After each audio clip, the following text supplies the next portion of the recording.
Hello প্রিয় বন্ধুরা, কেমন আছো? আশা করি সকলেই ভালো আছো। আবারও চলে আসলাম নতুন একটি গল্প নিয়ে। গল্পটি শেষ পর্যন্ত শুনলে তোমাদের দাঁড়িয়ে যাবে। ভার্সিটি লাইফের শুরু থেকে অনেক বছর ধরে গ্রামে যাওয়া হয়নি। এর মধ্যে পড়াশোনা শেষ করে 2-4টি চাকরি পাল্টেছি। কয়েক মাস আগে বিয়েও করে ফেলেছি। ছোটবেলা থেকেই মফস্বলের মাটির সোদা গন্ধ আমার প্রিয়। একসময় স্কুলের ছুটি শেষ হয়ে গেলেও মায়ের কাছে আরও 2-4 দিন থাকার বায়না ধরে কান্নাকাটি করতাম। শহুরে ঘিঞ্জি পরিবেশ, দূষিত আবহাওয়ায় একসময় দম বন্ধ হয়ে আসত। বড় হবার সঙ্গে সঙ্গে কেমন করে যেন বাতাসের সীসার গন্ধকে আপন করে নিতে শিখলাম। গ্রামে বাবার বসতভিটা বলে যে কিছু আছে তা ভুলেই যেতে বসেছিলাম। হঠাৎ ছোট চাচার চিঠি পেয়ে অতীতের সব স্মৃতি মনে পড়তে লাগল। আকবর চাচা আমার চেয়ে 2-3 বছরের বড়। অনার্স কমপ্লিট করে সদরের পৈতৃক ব্যবসা দেখভাল করছেন। বড় 4 ভাইয়ের পর ছোট চাচা অবশেষে বিয়ে করতে চলেছেন। পাত্রী পার্শ্ববর্তী গায়ের, অনেকটা প্রেমের বিয়ে বলা চলে। তবে 2 পরিবারের সম্মতিতে বিয়ে হচ্ছে। এমনিতে গায়ে যাবার কোনো ইচ্ছে আমার ছিল না। তবে আমাদের দুজনেরই লম্বা একটা ছুটি রয়েছে সামনে। ছুটিতে এদিক ওদিক যাবার প্ল্যান করছিলাম কিছুদিন ধরে। সাদিয়া যেহেতু আমাদের গ্রামের বাড়িতে কখনো যায়নি, ভাবলাম এই সুযোগে দুজনে ঘুরে আসুক ছোটবেলার আবেগের স্থানগুলো থেকে। বাধাছাদা করে বিয়ের 4 দিন আগে এসি বাসে করে রওনা দিলাম। পরন্তু বিকেলে বাস থেকে নামতেই মফস্বল শহরের পোড়া তেল ও মাটির গন্ধ নাকে এসে ধাক্কা দিল।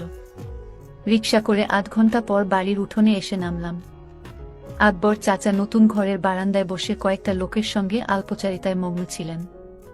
রিকশার টুংটাং বেলের শব্দ শুনে আমাদের দেখে হৈ হৈ করে এগিয়ে এলেন।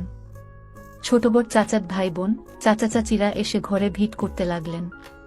এতদিন পর তাদের দেখতে আসার কথা কিভাবে মনে পড়ল, সবার মুখেই এই প্রশ্ন। কিছু না বলে জবাবে আমি শুধু হাসি। সাদিয়া এমনিতে বেশ ব্যক্তিত্বপূর্ণ মেয়ে, কিন্তু গ্রামে এত মানুষের ভিড়ে সে মাথায় বড় করে ঘুমটা দিয়ে বসে আছে। হা হু করে চাচিদের প্রশ্নের সংক্ষিপ্ত জবাব দেওয়ার চেষ্টা করছে। ছোট ছোট ছেলেমেয়েরা হা করে সুন্দরী বউয়ের দিকে চেয়ে আছে দেখে আমার খুব হাসি পেল। হাত মুখ ধুয়ে বরচাচির ঘরে গরম ভাত, ডিম ভাজি ও মুগ ডাল দিয়ে আয়েশ করে খেয়ে বাড়ির বাইরে বেরোলাম। পরিচিত খাবারের স্বাদও গ্রামে এলে কেমন বদলে যায়। মাটির রাস্তায় পাশাপাশি হাঁটতে হাঁটতে বউ বলল, চাচির রান্না খুব ভালো হয়েছে। আমি সায় দিয়ে বললাম, ছোটবেলায় গ্রামে এলে সবসময় বরচাচির ঘরেই খেতাম। উনি যা রাঁধেন সবই অমৃতের মতো লাগে। পূব দিকে বিলের ধারে আমাদের জমিগুলোতে নানা ধরনের সবজির চাষ হয়েছে। বউকে ঘুরিয়ে ঘুরিয়ে সব দেখিয়ে সন্ধ্যার পরপর বাড়ি ফিরলাম। রাতে উঠোনে জ্বালানো আগুনের চারপাশে বসে অনেকদিন পর প্রাণ ভরে গল্প করলাম সবার সাথে। সাদিয়াও এর মধ্যে গায়ের সহজ সরল মানুষগুলোর সঙ্গে মানিয়ে নিয়েছে। রাতের খাবার খেয়ে 8:30টার দিকে চাচাতো ভাইয়ের দেখিয়ে দেয়া ঘরে এসে ঢুকলাম। বিয়ে উপলক্ষে অনেক মেহমান হাজির হয়েছে। আমার ঘরে 2 দিন আগে অন্য কোনো অতিথি ঠাঁই হয়েছে, তাই মেজো চাচার ঘরে আমাদের জায়গা হয়েছে। মেজো চাচার নতুন ঘরে ঢুকে দেখি আমাদের ব্যাগগুলো এখানে এনে রাখা। ঘরে আসবাবপত্র তেমন কিছু নেই। পাকা নতুন ঘরটিতে চাচা এখনো উঠেননি বলে মনে হচ্ছে। ঘরের মাঝখানে সেগুন কাঠের বিশাল খাট। নতুন খাট থেকে বার্নিশের গন্ধ বেরোচ্ছে। খাটে বিছানো পরিষ্কার চাদরের দিকে তাকিয়ে ধপ করে গা এলিয়ে দিতে মনে চাইল, তবে তা করা সম্ভব নয়। বরখাট বলে লম্বালম্বিভাবে শোয়ার ব্যবস্থা না করে পাশাপাশি 4টি বালিশ রাখা হয়েছে। অনেক অতিথি ইতোমধ্যে চলে আসায় বেড শেয়ারিং না করে উপায় নেই। বিছানায় তখন একটি মহিলা ও পুরুষ একপাশে শুয়ে নিজেদের মধ্যে কথা বলছে। আমাদের দেখে লোকটি নিজের পরিচয় দিল। ছোট চাচার বন্ধু, নাম সোহেল। মহিলাটি তার স্ত্রী। লোকটি বেশ মিশুক ধরনের। তাদের বয়সও আমাদের মতোই হবে আন্দাজ করলাম। এটা সেটা নিয়ে কথা বলতে বলতে শুয়ে পড়লাম। সাদিয়া মাঝখানে মহিলাটির পাশে, আমি খাটের পায়ের দিকে শুলাম। সোহেল দম্পতিও আমাদের মতো জার্নি করে ক্লান্ত। বেড সুইচ টিপে লোকটি বাতি নিভিয়ে দিলে চোখ বুঝলাম। 9টার সময় ঘুমানোর অভ্যাস আমাদের নেই। বাসায় ফিরতে ফিরতেই কখনো কখনো 9টা বেজে যায়। বাইরের ঝিঝি পোকার ডাক আর নতুন পরিবেশে এত তাড়াতাড়ি ঘুম ধরবে বলে মনে হল না। 8 ঘন্টার মতো শুয়ে থাকার পর শরীরের ম্যাজম্যাজে ভাব কমে এল। না ধরছে ঘুম, না গল্প করা যাচ্ছে বউয়ের সঙ্গে। বিরক্ত হয়ে অন্ধকারে হাত বাড়িয়ে সাদিয়াকে খোঁচা দিলাম জেগে আছে কিনা বোঝার জন্য। আন্দাজ করে ঘাড়ের দিকে হাত বাড়ালাম, কিন্তু নরম কিছু ঠেকল হাতে। সাদিয়া একটু নড়ে উঠল। ক্লান্তিতে সারাদিন বউয়ের সঙ্গে কিছু করার কথা মাথায় আসেনি। হঠাৎ করেই প্রেমিক মন জেগে উঠল। হাত মুঠো করে শুরু করলাম। অন্য হাত রাখতেই সাদিয়া কাত হয়ে আমার দিকে ঘুরে এলো। বালিশে মাথা ঘষতে ঘষতে বামে সরে এলাম। বউয়ের কপালে ঠেকল। গোল করে ঠান্ডা চকাস শব্দে খেলাম। মাথার উপর ঘর ঘুটিয়ে ফ্যান ঘুরছে। আওয়াজ অন্যদের শুনতে পাওয়ার কথা নয়। শেষবার যখন গ্রামে এসেছিলাম তখনও বিদ্যুৎ ছিল না। বছর 4 আগে পল্লী বিদ্যুতের আওতায় মানুষ কৃত্রিম আলো বাতাসের দেখা পায়। কপালের পর নাকের ডগায়। গালের মসৃণ চামড়া হয়ে সাদিয়ার শুষ্ক নরম ভিজিয়ে খেতে শুরু করলাম। খেতে খেতে বউয়ের বাম হাতের জোর বাড়ালাম। বউ নিচ থেকেই এক হাত নামিয়ে সামনেটায় হাত দাতে শুরু করল। কবজির চাপ পড়ায় গিট খুলে আপনা থেকে হটকে গেল। অন্ধকারে 2 আঙুলে খুলতে পারলাম না। নড়াচড়ার ফলে খাট মাঝে মাঝে ক্যাচক্যাচিয়ে উঠছে। অপর পাশে শুয়ে থাকা দম্পতিটিও সম্ভবত দেরি করে ঘুমিয়ে অভ্যস্ত। তারাও এপাশ ওপাশ করে ঘুমানোর চেষ্টা করছে বলে মনে হলো। মুখ ছাড়িয়ে পেছনে সরে এসে হাঁটুতে ভর দিয়ে বসলাম। বিছানা থেকে নামতে নামতে ভাই বললেন, বাইরে যাবা? গেলে আসো। খাট থেকে নেমে স্যান্ডেল পায়ে দিয়ে তার পেছন পেছন বাইরে বেরোলাম। গ্রামে এলে আর যাই হোক বেওয়ারিশ স্যান্ডেল পেতে অসুবিধা হয় না। ঘরের পাশে উঠোনের এক কোণে দাঁড়িয়ে চাচার বন্ধুটি সিগারেট ফুঁকছে। আমি কাছে যেতেই গোল্ড লিফের প্যাকেটটি বাড়িয়ে দিল, সঙ্গে লাইটার। একটি শলাকা টেনে ঠোঁটে চেপে আগুন ধরিয়ে ভুস ভুস করে ধোঁয়া ছাড়তে শুরু করলাম। শেষ করতে পারো নাই? আঙুলের ফাঁকে সিগারেট রেখে আমার দিকে তাকিয়ে প্রশ্ন করলেন। তুই? আমি বুঝতে পারলাম না। বুঝো নাই? হার্ড হয়েছিল তোমারটা, বলে আমার লুঙ্গির দিকে নির্দেশ করলেন। সুতি কাপড়ের সামনের দিকটা একটু বেশি উঁচু হয়ে আছে। ওহ, হা হা, আপনি লাইট জ্বালিয়ে ফেললেন তাই। আমি বিব্রত ভঙ্গিতে হাসার চেষ্টা করলাম। No problem, what happens? আমরাও ভাবছিলাম তোমরা ঘুমিয়ে পড়েছ। কতক্ষণ ধরে করতেছিলা? এই তো কয়েক মিনিট। হাত দিয়ে অবাধ্য শাবল চেপে ধরতে ধরতে বললাম। উনি সেটি লক্ষ্য করলেন। চাপ লাগতেছে? আমি বউকে নিয়ে বাইরে দাঁড়াই, তোমরা শেষ করে আস। আরে না না, সমস্যা নাই ভাই। ভাইয়ের অতি উৎসাহ দেখে ভিড়মি খেলাম। আচ্ছা, সারা রাত তো বাকি আছে। হে হে, বলেই বাম হাতে লুঙ্গির উপর দিয়ে নিজের শাবলটা কচলাতে শুরু করলেন। ফ্রেশ হয়ে আসা দরকার, বলে পশ্চিম দিকের অন্ধকারে হারিয়ে গেলেন। শুধু সিগারেটের আগুনের ছোট্ট বিন্দুটি চোখে পড়ছে। সোহেল ভাই ফিরে আসার পর অনেকক্ষণ ধরে আধো অন্ধকার উঠোনে দাঁড়িয়ে আলাপ চল। উনি চট্টগ্রামে একটি বহুজাতিক কোম্পানিতে চাকরি করেন। আকবর চাচা চট্টগ্রাম বিশ্ববিদ্যালয়ে পড়ালেখা করার সময় তার সাথে পরিচয় হয়। বাবা মা ঢাকায় থাকেন, উনি পড়াশোনা শেষ করে চট্টগ্রামেই চাকরি নিয়েছেন। আমাদের মতোই 6-7 মাস আগে বিয়ে করেছেন।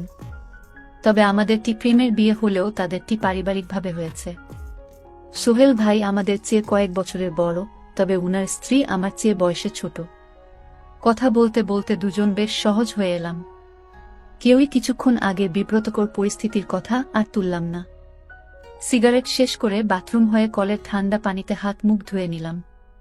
সোহেল ভাই বললেন, ওরা হয়তো লজ্জা পেয়ে আসছে না। আমার হাতে সিগারেটের প্যাকেট আর লাইটার দিয়ে ভেতরে গিয়ে নিজের স্ত্রী আর সাদিয়াকে ডেকে নিয়ে এলেন। বিরাট উঠানের চারপাশে সব চাচাদের আলাদা আলাদা ঘর। বাড়ির পশ্চিম কোণে বাঁশবাগানের পাশে পাকা বাথরুম এবং চাপকল। সাদিয়া এবং ভাবি মাথায় কাপড় দিয়ে আমাদের দিকে না তাকিয়ে সেদিকে চলে গেল ফ্রেশ হতে। ওরা ঘরে ঢুকে গেলে আমরাও ভেতরে এসে দরজা দিলাম। ক্লান্তিকর দিনের শেষে ভালোবাসায় সিক্ত তরল নিঃসরণ করতে না পেরে অতৃপ্তি নিয়ে ঘুমালাম। তাড়াতাড়ি ঘুমানোর পরও সকাল 8টায় ঘুম ভাঙল। জেগে উঠে দেখি সোহেল ভাই বা ভাবি কেউ বিছানায় নেই। সাদিয়া ঘরের এক কোণে রাখা ড্রেসিং টেবিলের সামনে বসে চুল ঠিক করছে। রাতের বিব্রত ভাব উবে গিয়ে খুশি খুশি ভাব দেখা দিয়েছে মুখ জুড়ে।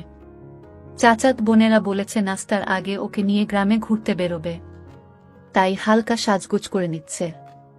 বড় দুই চাচি ৩-৪ পদের পিঠা বানাচ্ছেন অতিথিদের জন্য। সকালের মৃদু ঠান্ডা বাতাস, ঘন কুয়াশায় ভাপ ওঠা পিঠা মন্দ লাগবে না। গ্রামে নাস্তা করতে করতে অনেক দেরি হয়ে যায়। বউ, সুবর্ণা ভাবি সহ আরও কয়েকজন শহুরে মেয়ে বউকে সঙ্গে নিয়ে চাচাতো বোনেরা বেরিয়ে গেলে। শার্ট গায়ে জড়িয়ে হাতমুখ ধুয়ে হাঁটতে হাঁটতে পশ্চিম দিকে এগোতে শুরু করলাম। বাঁশ ঝাড়, কলার বিশাল বাগান, আকাশচুম্বী শিমুল গাছের পর থেকে শুধুই বিস্তীর্ণ ফসলের মাঠ। নানারকম শাক সবজি ও বিশালায়তন পাটক্ষেতের মধ্য দিয়ে যাতায়াতের জন্য রয়েছে সরু আইল। প্রথমেই একটি কুমড়ো ক্ষেত। এখানে এসে হাঁটা থামিয়ে সামনে পেছনে খুব মনোযোগ দিয়ে লক্ষ্য করলাম, কেউ নেই। মিনিট ৫ পর দ্রুত পায়ে কারো আসার শব্দ পেলাম। হ্যাঁ, লুনাই আসছে। আমাকে দেখে দূর থেকে চকচকে দাঁত ভাসিয়ে হেসে দিল। রবিন ভাই, কেমন আছো? কাছে এসে দাঁড়ানোর পর প্রথম প্রশ্ন। আমি ইতিবাচক জবাব দিয়ে কুশল বিনিময় সমাপ্ত করলাম। ছোটবেলায় লুনাকে শেষবার দেখেছি। কয়েক বছরে গায়ে গতরে অনকে বেড়ে উঠেছে। সাদা লোকাট কামিজে বেগুনি পলকা ডট ডিজাইন, ওপর থেকে সরিয়ে গলায় পেঁচিয়ে নীল। আমাদের বাড়ির কয়েক বাড়ি পরের এক চাচার মেয়ে লুনা। ফর্সা হাসি খুশি মেয়েটি মায়ের মতোই উচ্চতায় খাটো। পড়ালেখার কথা জিজ্ঞেস করায় বলল, আগামীবার এইচএসসি দেবে। ১ মাস পর টেস্ট পরীক্ষা। কথা বলতে বলতে লুনা আইল ধরে সামনে এগিয়ে চলল, আমি পেছন পেছন। সোহাগ কোথায় তা জিজ্ঞেস করায় বলল সে জানে না।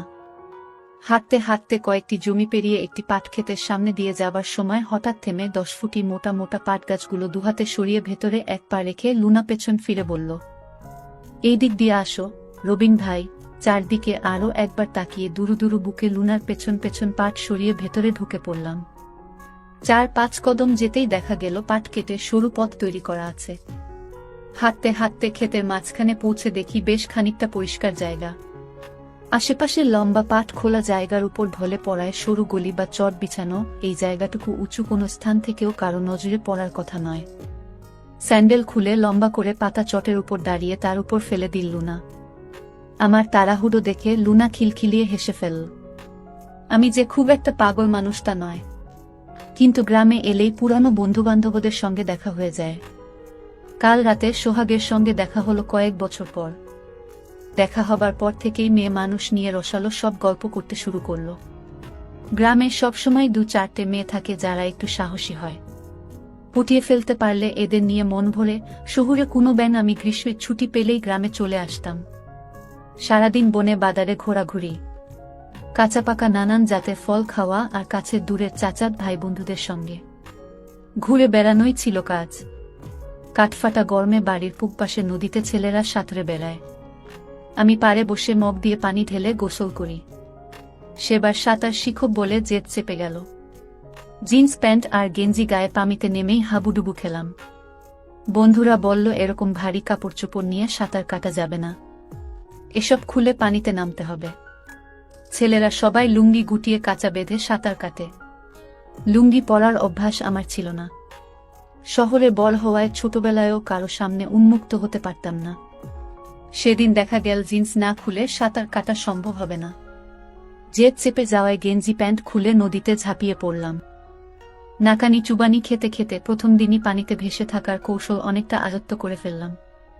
পাড়ে এসে উঠার পর পর ঘাটে দাঁড়ানো কিশোরী মেয়েরা আমাকে দেখে মুখ টিপে হাসতে শুরু করল। এত বছরে আমাকে কাপড় ছাড়া গোসল করতে দেখেনি কেউ। আজ সাঁতার কাটার লোভে দিগম্বর হয়েছি বলে বয়স্ক চাচিরাও কৌতুকপূর্ণ চোখে তাকান। কাপড় পরে বাড়িতে ফিরে আসার পর দুপুরে ভাত খেতে খেতে মেয়েদের হাসাহাসির কারণ বুঝতে পেরে নিজেকে আস্ত গাধা বলে মনে হলো। ২-১ বছর আগেও আমার বয়সী ছেলেপেলেরা গায়ে পানিতে ঝাঁপাত। আগমনের পর সবাই কাঁচা বাঁধা শুরু করেছে। আমি সেটি খেয়াল না করে লোমে ঘেরা চিমসানো মেয়েদের সামনে পড়ায় তারা এভাবে হেসেছে। খাওয়া দাওয়া যেমনই বর চাচির ঘরে করতাম। রাতে ঘুমানোর বেলায়ও এঘর ওঘরে বন্ধুদের সঙ্গে থাকতাম। সেদিন রাতে বিছানায় শুয়ে ৪ জন গল্প করছি। কথায় কথায় সোহাগ সাঁতারের কথা তুলল।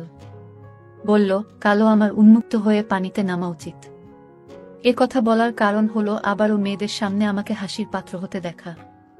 আমি প্রতিবাদ করে বললাম, বাচ্চা থেকে বুড়ি সবাই যেভাবে আমার দিকে তাকাল, তাতে আর কখনোই প্যান্ট ছাড়া তাদের সামনে পড়তে চায় না।